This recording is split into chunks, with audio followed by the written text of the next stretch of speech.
Il 13 aprile del 1901 a Parigi nacque il geniale e profondo psichiatra e psicanalista Jacques Lacan. Egli fu il più grande psicanalista francese del XX secolo, dalla teorizzazione disincantata ma liberatoria che pone l'uomo di fronte ad uno specchio. Ebbene, quell'immagine riflessa, quel corpo che vediamo nello specchio e che ci rappresenta dinanzi agli altri, non sarà mai, nemmeno lontanamente, aderente all'immenso mondo interiore che invece ci caratterizza realmente.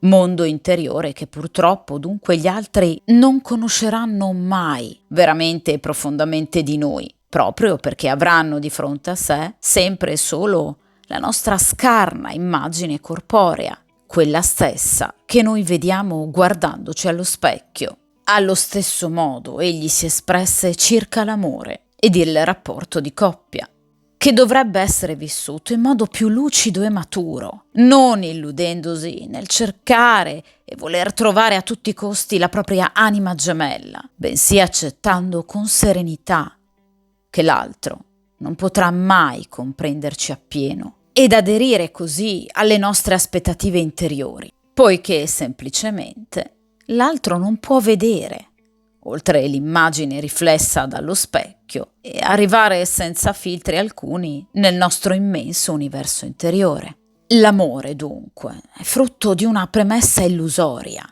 poiché ciò che noi amiamo non è ciò che l'altra persona è realmente, bensì è solamente ciò che vediamo dell'altra persona. Non si ama davvero l'altra persona, ma l'immagine che ne abbiamo.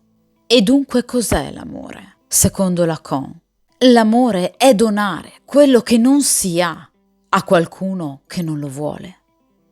Amare è dunque anche essenzialmente voler essere amati. E cos'è l'inconscio? È un capitolo censurato, sostiene Lacan. L'inconscio è quel capitolo della mia storia che è segnato da un vuoto od occupato da una menzogna. È il capitolo censurato. Dunque, essere psicanalista è semplicemente aprire gli occhi a questa evidenza che non c'è niente di più pasticciato della realtà umana.